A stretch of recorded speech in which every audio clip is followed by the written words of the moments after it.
Добро пожаловать, уважаемые зрители и подписчики канала. Сегодня мы заглянем в мир, который обычно скрыт за решеткой. Туда, где оказались те, кто раньше стоял на страже закона, носил форму и отдавал приказы. Теперь их реальность изменилась. Вместо уютных кабинетов – суровые тюремные камеры. Сегодня мы поговорим о бывших силовиках, полицейских, прокурорах, судьях, охранниках. Когда-то они держали власть в своих руках, но сейчас стали обычными заключенными. Это история о том, как ломается жизнь, когда мир вокруг рушится. Наш рассказ будет сосредоточен на Нижнетагильской колонии номер 13, которую в народе называют «Красной уткой». Красная значит зона под полным контролем администрации, где нет места воровским понятиям. А утка – это символ слухов и доносов, которые передаются здесь из уст в уста. Почему именно эта колония? Потому что именно здесь сидят бывшие сотрудники правоохранительных органов. Среди них и генералы, и полковники, и простые участковые. Причины у всех разные – коррупция, взятки, мошенничество и наркоторговля. Но их объединяет одно и то же. Они оказались внутри системы, которую сами когда-то строили. В этом видео мы расскажем, как устроена жизнь в ВК-13. Покажем, как проходят дни заключенных, подъем в 6 утра, работа в цехах, обеды в столовой, проверки и строгие правила. Но это не просто рассказ о распорядке. Мы заглянем глубже в души этих людей и узнаем, как они переживают изоляцию, как меняется их психология и как они пытаются выжить в этих условиях. Мы вместе зададим важные вопросы. Почему бывшие силовики становятся преступниками? Как они относятся к своей вине? Есть ли в колонии место для дружбы или поддержки? И могут ли бывшие сотрудники нарушать даже тюремные правила? Это видео – это настоящее путешествие в мир, где каждый день борьба за выживание. Мир, где надежда на будущее может угаснуть в любой момент. Устраивайтесь поудобнее. Впереди долгий, но очень важный рассказ о жизни за решеткой.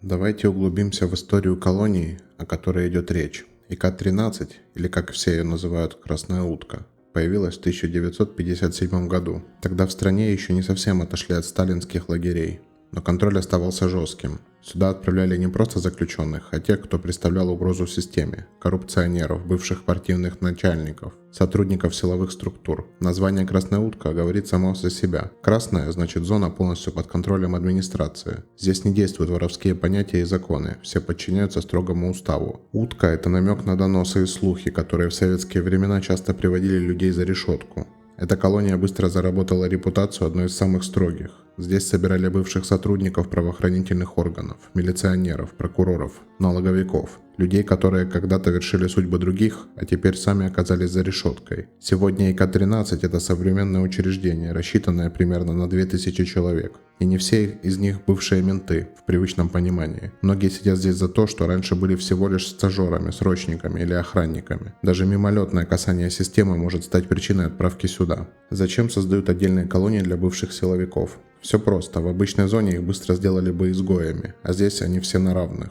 Но это не значит, что им легче. Напротив, контроль тут куда строже и дисциплина почти армейская. И никакой свободы. Колония огорожена несколькими рядами колючей проволоки, с бетонными стенами и вышками на углах. Внутри казарменные корпуса, цеха, столовая, клуб, школа, спортзал. Везде камеры видеонаблюдения, каждое передвижение под контролем. Климат тоже делает жизнь тут не сахар. Зимой в Нижнем Тагиле морозы до минус 30 и снегопады. Все это только добавляет тяжести к существованию. Но за всей этой строгостью скрываются судьбы людей. Кто-то ломается, кто-то приспосабливается, кто-то даже находит здесь новую цель. Дальше мы расскажем, кто именно сидит в ВК-13, какие статьи их привели сюда и как складывается их жизнь.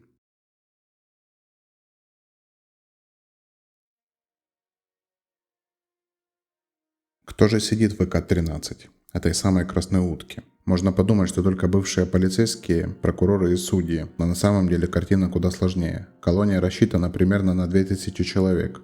Формально сюда отправляют бывших сотрудников силовых структур, но по факту им примерно треть сидельцев – это люди, которые только немного были связаны с системой. Например, стажеры, охранники, срочники в армии. Иногда достаточно пары месяцев службы, чтобы получить билет сюда. Так в ВК-13 оказывается уникальная публика. Рядом живут и бывшие начальники отделов полиции, и те, кто не поднялся выше рядового. Закон не делает разницы, все они формально бывшие силовики.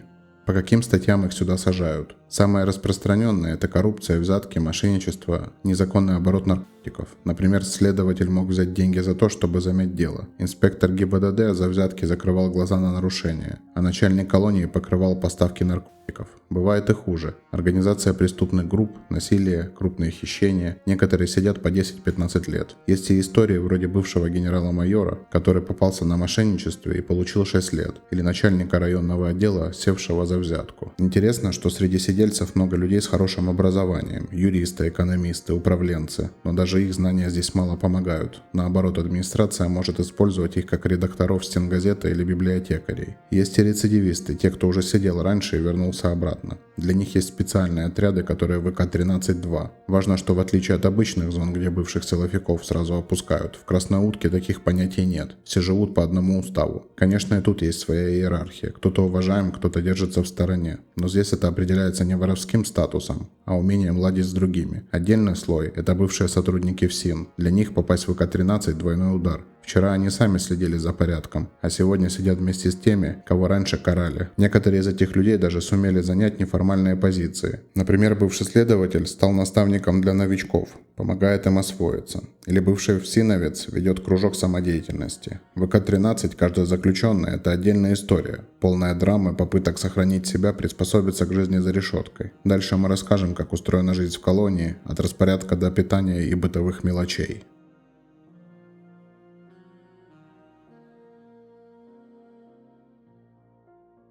Теперь давайте разберем, как устроена жизнь в Красной Утке. Здесь все подчинено строгим правилам и распорядку. Каждое утро начинается одинаково. Подъем в 6 часов утра. По сигналу все должны быстро встать, заправить койки, умыться и привести себя в порядок. В казармах всегда есть дневальный, который следит за порядком. После подъема построение. Заключенные выходят на плац или в специально отведенные места, становятся в строй. Сотрудники проводят перекличку. Проверяют внешний вид, объявляют планы на день. Любое нарушение, например, если кто-то не встал вовремя или выглядел неопрятно, может закончиться наказанием. Затем завтрак. Еда простая. Каша, хлеб, чай или компот.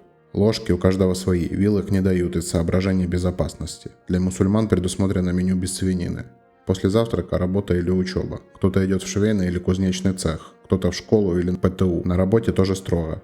Спецодежда, отчеты, дисциплина. В казармах жесткий режим, везде камеры, сигнализация. На стенах висят правила, которые все должны знать. В комнатах воспитательной работы есть телевизоры, книги, настольные игры, но пользоваться ими можно только в строго определенное время. Обед и ужин проходят так же, как завтрак. Еда простая, но сытная. Готовят заключенные, которые прошли специальное обучение. Есть и тюремный магазин, где можно купить сигареты, продукты и средства гигиены. Правда, цены тут выше, чем на воле. И есть ограничения, нельзя покупать алкоголь, дрожжи, лезвия для бритв. Это сделано, чтобы не было самодельных напитков или оружия. В течение дня проходят проверки. Сотрудники могут зайти в казарму, проверить порядок, обыскать шкафчики, личные вещи. Если найдут что-то запрещенное, наказание не заставит себя ждать. Могут лишить свидания и отправить в штрафной изолятор. Сами свидания проходят по-разному. Бывают короткие через стекло и телефон. Бывают длительные до 3 суток. Количество зависит от поведения заключенного. Если ведет себя хорошо, больше свиданий и посылок, если нарушает – меньше. В колонии есть медсанчасть. Там можно получить медицинскую помощь, включая стоматолога и лечение хронических заболеваний. Но попасть туда не так просто. Очередь большая, запись заранее. Жизнь в колонии напоминает замкнутый мир, где каждый шаг расписан по минутам. Отбой в 10 вечера, свет гаснет, начинается ночь, за порядком следят сотрудники. Но даже в такой строгой системе есть место для личных интересов. Кто-то читает книги, кто-то увлекается спортом или находит себя в цехах. Каждый ищет способ вышить и сохранить рассудок. Дальше мы расскажем о том, как организована социальная жизнь и досуг в ВК-13.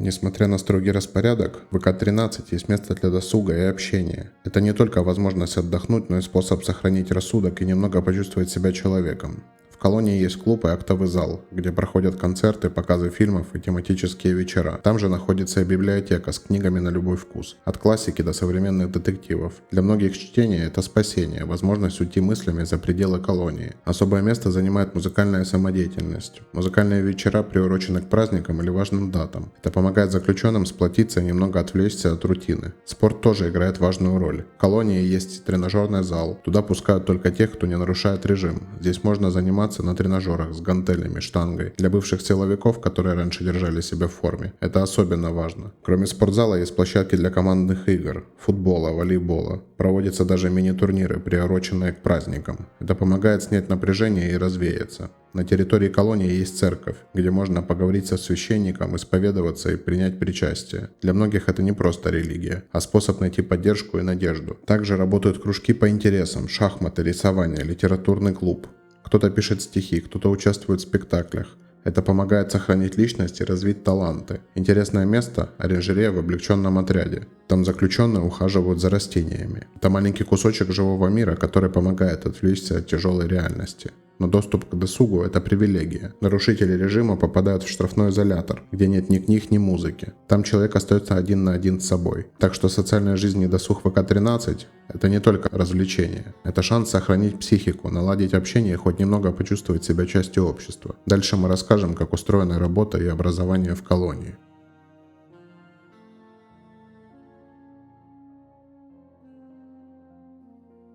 Работа в колонии – это не только способ занять себя, но и возможность хоть что-то заработать, а заодно не сойти с ума от безделья. В ВК-13 все строго организовано. Главное место – швейный цех. Там работает около 180 человек, но планируют расширить до 500. Здесь шьют спецодежду для предприятий, готовую продукцию вывозят грузовиками. Работа сдельная. Сколько сделал, столько и заработал. Деньги идут на счет заключенного, их можно тратить в тюремном магазине или оставить на будущее. Например, бригадир участка может получить около 5000 рублей в месяц. Кроме швейного цеха есть кузнечные и токарные участки. Там делают металлические конструкции, решетки, даже детали для промышленности. Это серьезная работа, требующая навыков, поэтому заключенные учат прямо в цехах. Есть и переработка отходов, гранулы из полиэтилена, переработка резины. Пусть небольшие, но все же полезное производство. Рабочий день как на воле, 8 часов, перерыв на обед. Все фиксируется, ведется учет. Заключенные даже могут уйти в отпуск, отдыхать в казарме, не работая, но под присмотром. Образование тоже важно. В ВК-13 есть школа для тех, кто не закончил среднее образование. Здесь учатся до 35 лет, а в конце сдают ЕГЭ, как обычные школьники. В прошлом году школу закончили 5 человек. Для колонии это целое событие. Для тех, кто хочет освоить профессию, есть ПТУ. Можно стать сварщиком, автослесарем, токарем или электромонтером. Обучение состоит из теории и практики, а после курса выдают свидетельство. Оно может пригодиться после освобождения. В ВК-13 даже есть стенгазета. Заключенные пишут туда статьи о жизни в зоне, работе, культурных событиях. Это возможность проявить себя и не потерять связь с окружающим миром. Образование и работа помогают сохранить мозги в тонусе, освоить новые навыки и подготовиться к жизни на воле. Но есть и те, кто работать не хочет или не может. Они занимаются уборкой территории, выносом мусора, расчисткой снега зимой. Это самая простая работа, но даже она дает возможность выйти из казармы и почувствовать себя нужным. Таким образом, труд и образование ВК-13 – это не просто рутина, а шанс сохранить себя и подготовиться к жизни после освобождения. Дальше мы расскажем о системе поощрений и наказаний в колонии.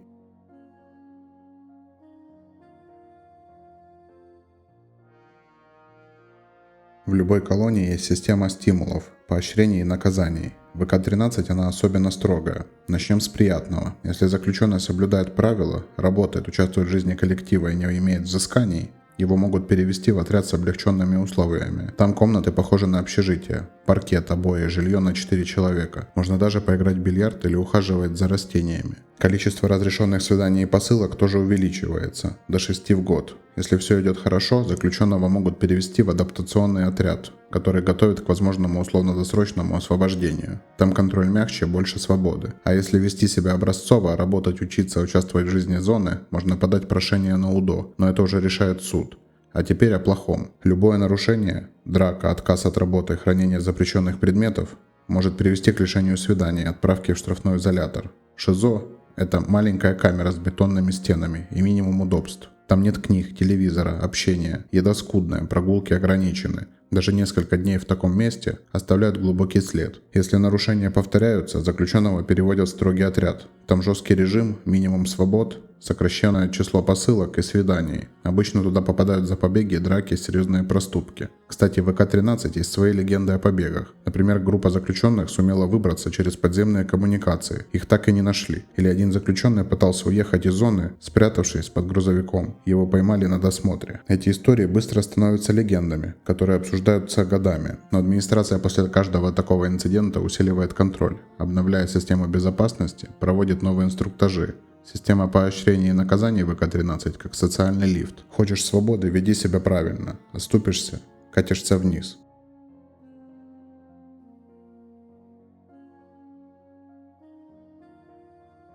Мы подошли к концу нашего рассказа о жизни ВК-13, той самой красной утки. За это время мы прошли путь от истории создания колонии до будней заключенных, их работы, учебы, попыток побегов и даже систем наказаний. Что делает жизнь ВК-13 такой особенной? Здесь нет привычной тюремной иерархии. Бывшие силовики, когда-то обладавшие властью, теперь такие же заключенные, как и все. Администрация полностью контролирует их жизнь. Шаг влево, шаг вправо от правил и сразу последствия. Дисциплина заменяет любые понятия. Каждый день расписан по минутам. Нарушение правил – это штрафной изолятор, строгий режим, лишение свиданий и посылок. Чтобы выжить, нужно учиться соблюдать правила, но при этом оставаться человеком. Мы увидели, что даже в таких условиях можно найти шанс на развитие. Работа, учеба, спорт, участие в культурной жизни. Все это помогает не просто убить время, но и подготовиться к жизни на воле. Многие надеются на условно-досрочное освобождение и мечтают вернуться к нормальной жизни. Истории побегов и нарушений показывают, что даже в самых строгих условиях человек будет искать свободу. Но система сделана так, чтобы быстро и жестко пресекать любые попытки выйти за рамки. Это видео не просто показывает тюремный быт. Оно заставляет задумываться о том, как хрупка человеческая судьба, как легко потерять свободу, уважение и статус, и как важно ценить свою жизнь и следовать закону. ИК-13 – это не просто зона для бывших сотрудников. Это зеркало общества, где сталкиваются слабости, сила характера и жесткая система. Даже за бетонными стенами и колючей проволокой продолжается жизнь. Она может быть тяжелой, но все же остается жизнью. И в этой жизни есть место для надежды. Кто-то ее находит в работе, кто-то в вере, а кто-то в книгах или музыке. А кто-то просто ждет свидания с родными, чтобы почувствовать, что его ждут за пределами зоны. Мир. Спасибо за просмотр. Подписка и лайк – лучшая поддержка этого проекта.